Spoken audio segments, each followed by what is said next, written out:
Na última terça-feira, dia 2, aconteceu a esperada audiência pública com o ministro da Justiça e juiz Sérgio Moro na Comissão de Constituição e Justiça da Câmara dos Deputados.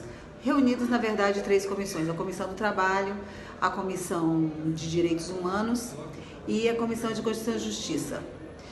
Bom, a reunião com o ministro Sérgio Moro foi razoavelmente dentro do esperado. Dentro do esperado significa dizer que, na verdade, o ex-juiz e ministro não respondeu nenhum dos questionamentos feitos pelos deputados, assim como já tinha feito no Senado, sobre os questionamentos, sobre os conteúdos que foram divulgados pelos diversos canais de mídia que divulgaram a partir das revelações do canal The Intercept Brasil.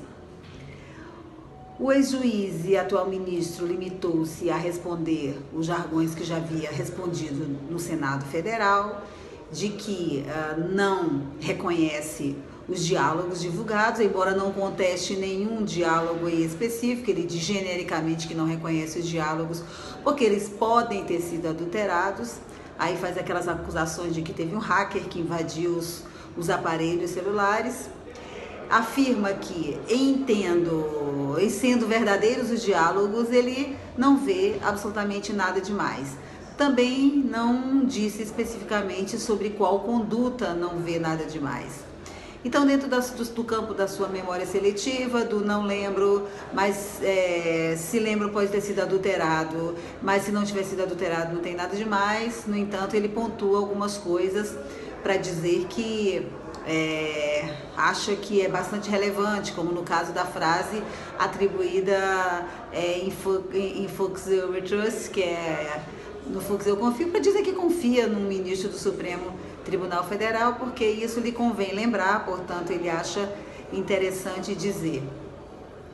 O ministro se mostrou bastante irritado com as perguntas insistentes dos deputados. Em determinado momento ele foi bastante irônico, né?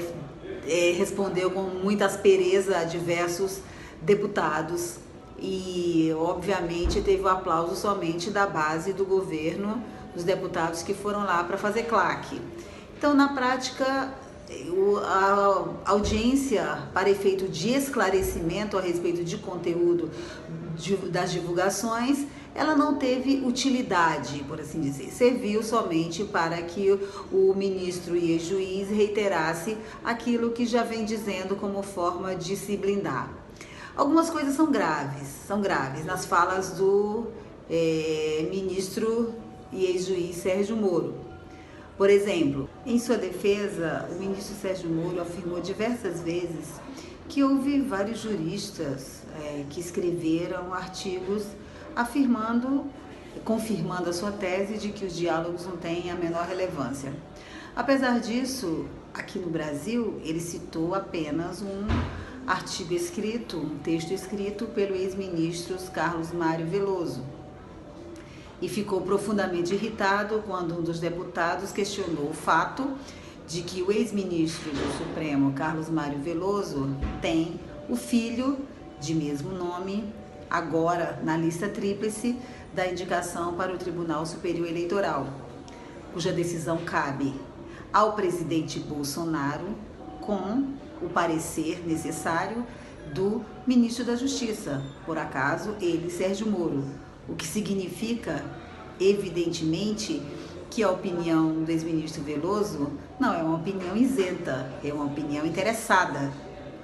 Bem, fora isso, o ex-ministro, o ex-juiz e atual ministro Sérgio Moro não citou nenhum outro artigo de nenhum jurista que corrobore a sua tese da irrelevância dos diálogos.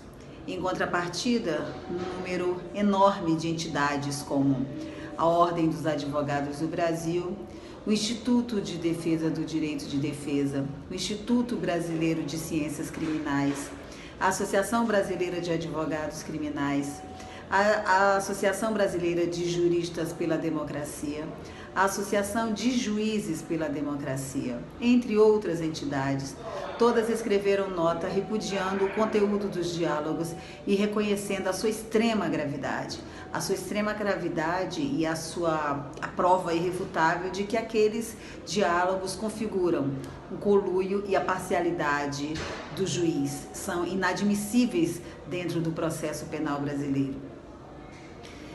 O ex-juiz e atual ministro Sérgio Moro não conseguiu refutar nenhum conteúdo dos diálogos em específico, seguiu negando no todo, sob o argumento de não reconhecê-los ou de afirmação de que eles podem ter sido adulterados e que, caso não tenham sido adulterados, eles não têm a menor relevância.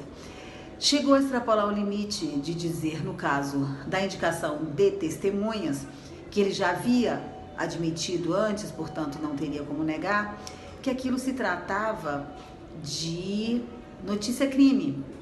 Ora, a rigor do processo penal, o juiz pode fazer notícia-crime ao Ministério Público se no bojo dos autos, se nos autos o juiz constatar, pelo conteúdo que tem, que há algum indício de crime cometido.